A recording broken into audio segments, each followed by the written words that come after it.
real estate. We're here with Josiah Kern, one of the hardest working real estate agents in the market right now here in San Diego. If you've been to an open house, you probably met him. He hosts just about every single one. We're here talking about real estate, just kind of taking what the word on the street is about what's going on in real estate and getting an idea of what people out in the public's opinion is, and then comparing it with an expert like Josiah's here. So yeah, Josiah, tell me how you've been and what's been going on. Yep, thanks for having me. I've been pretty good, staying busy, doing a lot of open houses, switching my focus to buyers right now. The market's kind of changing, so sure. Just staying busy, doing a lot of opens. You're staying busy. I know a lot of people right now are struggling in the market, and with you, like what you're saying, changes in the market. Like, what kind of trends are you seeing right now? That's a great question. So right now we're seeing a lot of a market correction. It's going from a strong seller's market to a buyer's market extremely fast. Pretty much overnight, things have changed, mostly because of interest rates. So we're noticing a lot of agents have slowed down, a lot of buyers have slowed down, and houses are starting to sit a lot longer on the market right now. It seems like it's slowing down a lot, but there's still sales taking place. So I just think that if you're into buying a house, maybe wait a little while and be patient. It seems like mortgage rates have gone up, but I don't know how much further they're going to go up. Well, the real estate market in Belgium is like sometimes booming, but on the other hand, quite expensive. I think it's kind of settled down a little bit. It's probably going to stay where it is for some time. So I'm just basically curious to know what you've heard or what you see as the trajectory for the housing market currently. I think with interest rates rising, probably housing market is going to go down. Yeah, quite significantly over the next couple of years. Yeah, depending on interest rates, obviously. Yeah. Yeah. So you think the interest rates is really what's going to drive the market then? Correct. Yeah, demand and supply is. I think there's still a huge amount of demand out there, but just with the cost of money, it's going to have a big impact for people. Yeah. Yeah, shooting people's payments up that way. Do you currently own your house? Are you renting where you live? Rental. Yeah. I feel it's still not too bad. I remember when I bought my first house at 6 3/8, and everyone told me that was real cheap. So, it's still below that. When was that you got a 6 3/8 interest rate? In 1993.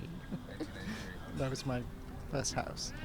You bought your first house in 1993, and it was at 6 3/8%. Do you still own that house? No, I don't. That was in Philadelphia. That was a long time ago. Say that in 20 years, our house has tripled in value. Yeah. Right? In about 20 years, yes. In Belgium. I don't know the rates and we here, are normal but people. Normal house, not a big garden, just a small garden, normal house, 4 bedrooms, and that's it. Aside from like interest rates, what do you think is behind the different trends that you're seeing in real estate as far as like longer time on market and that sort of thing, is with switching to a buyer's market? I think interest rates are obviously number one, and number two would be more inventory coming onto the market. So there's less supply and demand. 8 months ago, there was no supply and a ton of demand. We've actually doubled in inventory in the past 30 to 45 days. So I think a lot of those sellers that were on the fence about selling are now trying to rush and put their home on the market, which is causing, a slowdown, because now there's more options to choose from. There's less buyers. A lot of buyers are priced out of the market. So it's kind of where they're at right now. It's what's slowing down the market. Yeah. So when you're seeing that, something else, you're talking about correction. I've seen a lot of like price reductions lately in the market. And I see like a lot of, doomsdayers and people right away, they say, oh, housing prices are dropping and that sort of thing. Like, can you speak a little bit to what's really happening with price reductions, or, a lot of people refer to them price improvements, right? Right. So in my personal opinion, the home was overpriced in the first place. If you price the home correctly, even in this market, it will sell. You just have to do a lot more marketing. You have to actually have a marketing plan. You have to have strong listing tactics, and that will help the home sell. So I think the price reduction is either the agent not educating their client correctly on what the market's doing and just eager for a listing because they're struggling. So they're willing to just take it at any price that the seller wants, which is not correct. And that's why we're doing price drops, which is also unfortunate for the seller because now they're chasing the market down instead of getting in front of the market. So we talk about that a lot, right? When there's a there's an increase in supply and a decrease in demand, but everybody out there is talking about real estate. Everybody wants to buy real estate, so it's not really a decrease in demand. I think there's just something getting in the way of people purchasing. Like, what do you think those main barriers are to getting into home ownership or buying the next property? Because the demand is technically down, but I don't, just off conversations with everyone I talk to, it seems like people really want to buy a house. So I think one of the main barriers right now for a lot of buyers that are coming into the market is not knowing the process, not knowing the steps. They don't have a professional guiding them through. And it could do also with credit or just interest rates. When interest rates go up, people start to lose purchasing power. So I think that's one of the main barriers right now is buyers not knowing the process and interest rates. Now on the back end sellers, people that want to buy a second home right now that already own a home, I think they're waiting for the market to keep coming down. Right. And I think that's, just where they're at. Yeah. Do you think the media itself plays a big role in that? I see so many things that, obviously, being in the business, we read constantly. We're always, getting most up-to-date information from experts, yet there's talking heads on news media, on Facebook, everywhere you look, just kind of like saying things that don't really mirror what's going on in reality right now. What do you think media has to do with that change in demand? I think the media is scaring people. I think the media that's what they do. They scare people, the sky is falling, the market's crashing, we're in a recession. A recession doesn't always equal a housing crisis. Most of the time, housing market will stay strong in a recession.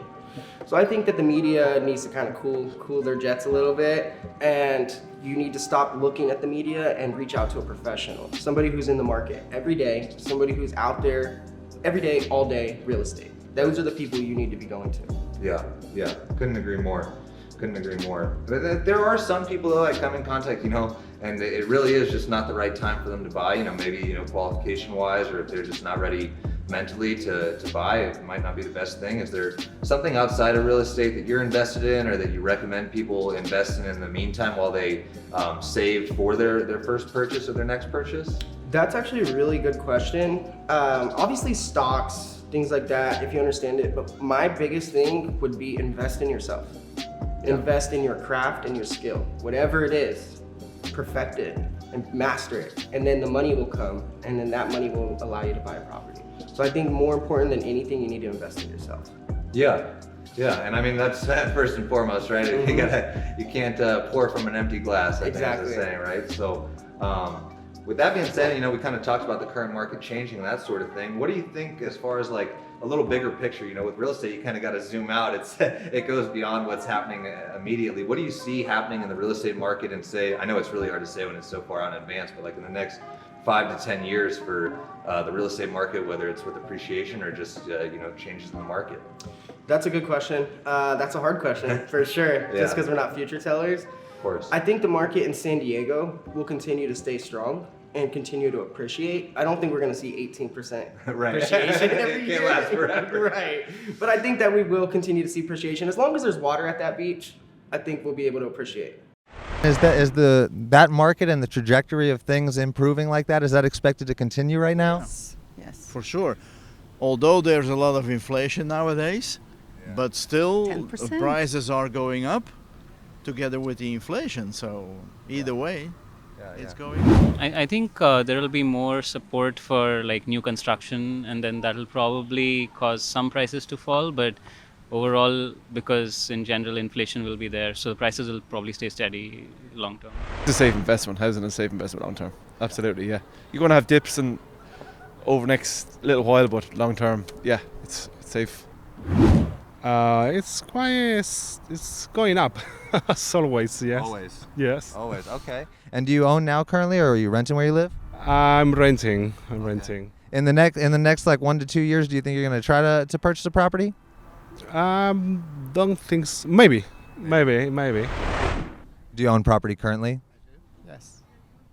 And are you planning to sell any of that property at any time, or do you rent them currently? What do you use the properties for now? I just have one house and I live there. I don't rent it or anything like that. Are your plans to keep that house and live there for long term, or what are your plans with the house? Not sure yet, actually. It's probably to stay for a while. I don't know. We don't know. I think it will stay the same. It will grow and grow and grow. I don't know. think- I don't know. These days, I'm not sure. I don't know. Everybody can keep up with the rate of the prices going up because the wages are not going up As likewise. Together. And I think the future is not very bright. For the young people. Not only for the young No, people, for the for young everybody. people neither. That's true. So, with home prices, going up and everything like that, the rental market's kind of fallen in line with that, and rents, shot up for those people that we talked about, that might not necessarily, be able to purchase now, or maybe they're thinking it's impossible. What advice do you have to, people who are renting right now? First and foremost, obviously, buy when the time is right for you. When it's time for you to buy. Now, if you are renting and you're able to buy, I would say stop waiting, especially because I have clients who bought in 2020, 2021, and everybody's like, you're paying that much for that house, you're crazy. Right. Now they're sitting on $200,000-$300,000 of equity. In equity. Yeah. So with the market changing in the way it has, have you what have you really seen with clients that you're working with? Are you seeing people holding off on buying, or? Yeah. Oh yeah. Definitely. We've noticed that a lot, and a lot of agents right now have also said the same thing, that they had their pipeline full of ready to go buyers. Once the interest rates started going up, those buyers either got purchased out or priced out of the market and decided to hold off. So what I've been noticing in my open houses especially is a wave of new buyers that are really? that are okay with the interest rates, that are okay with the price. Because they don't know better. They don't know any better. So they're just coming in and they're ready. They're excited to buy a home. They got their pre-approval. So that's definitely what we're seeing right now, the old buyers. And the reason I think is because if you were approved to $750,000 at a 3% interest rate and it goes up to 6%, you lost a lot of that purchasing power. How are you going to find something you love with a lower price point if you couldn't find something you love with a higher price point? Right. So they get discouraged. And so Yeah. now we have that new wave of coming in. And I think that kind of changed people's expectations too, right? Because you tell them, okay, you're pre-approved up to X amount, but in reality, that's not true. They're pre-approved up to a certain payment, right? So then that interest rate jumps up, and then the houses that you're able to show them, maybe it's not in the same neighborhood they wanted, or it doesn't have the same number of bedrooms and baths that they were looking at before for a house that was, that they could afford. And now, on paper, that it just doesn't work anymore. And so it's not that they can't buy anymore, but they've been kind of spoiled by what the rates were allowing them to see. Yes. And now the houses that are in their price range, they're just like, okay, you know what? Then we'll just hold off. We'll just hold off. Exactly. Yeah. And what do you think ultimately? I mean, they're going to end up buying eventually, right? So if that's their mentality, or that's kind of their thought process as of now, what do you think that's going to mean for them in the long term? I think that they're going to miss out on a great opportunity to build a lot of equity, because right now we're in a special time. We're appreciating very quickly, even with the interest rates rising. We went from 18% to about 6%, 8% rising in home prices. So I think they're going to miss out. Yeah. I think it's a great time to buy, and you can always refinance. Right. Yeah. If the rate's high, so long as you can make the payment comfortably, your house is gonna appreciate over time, especially if you're in it for the long haul. Yeah. And here in San Diego, I mean, historical and projected forecasts are all showing 5% appreciation year over year on a house out here. That's a large number that you're appreciating off of, right? For sure. It's multitudes. Yes. Yeah. And also on the back end of that question is, what are they missing out on? That equity, you can use that equity to go purchase another investment property. You could do a lot of things with that equity. People just see the equity and they're like, but when you're a homeowner, that equity means something. Right. So it's important to get in now and buy. Yeah, and I know this isn't exactly your specialty or anything, but what do you think? I mean, as long as I've been alive, my rent has never gone down. So, I think, do you think that's pretty much going to continue in the future too? Even if housing prices, again, continue to slow, there's still so much demand. We're in a housing crisis, right? Oh, yeah. So rents, do you think are going to continue to rise? We're in double-digit increases for rents, right? Oh yeah, they're definitely going to keep going up. And San Diego's a destination spot, so we have people coming from all over that are just coming here and they're willing to pay the rent, whatever it is, because they'll pile in roommates and things like that. So 3,200 isn't bad. But then you have a San Diego local who grew up here and they're like, 3,200, what? Like, you know? So Right. I think rentals are definitely going to continue to rise. And why make your landlord rich when you could take that money and put it back into your pocket in the Right. form of equity? Yeah, for sure. And I mean, there are times to rent, but after a certain point, you gotta do what's best for you. My grandparents are the perfect example. They lived in Aliso Viejo, California for 35 years, never owned a house. They could have bought a house for $20,000 and it's worth $1.5 million today. Yes, yes, exactly. It's unfortunate, but that's It kind of is. the way it goes. You miss out on appreciation. Even of course, there's going to be times where it dips, but it's a dip. It's not a crash. Exactly. It's a dip. Yes. And then it gets back on the climb. So Yep.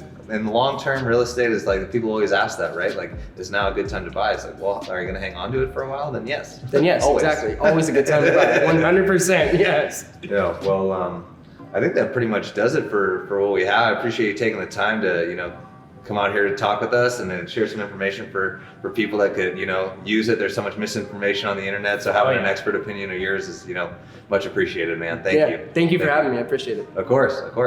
Cool. If you guys want to follow Josiah, all his contact information and everything will be in the information below. You can follow him on Instagram and continue to get new content, updates on the market, and all that sort of thing from Josiah. Stay tuned. Next month we'll have another episode. Somebody probably not as well dressed as Josiah here. We'll have somebody great for you next month. And check in. Obviously, feel free to follow me as well. All my contact information and website will be below. If you ever have any questions regarding mortgages or financing a house, or know somebody that could use some help, feel free to reach out. Thanks.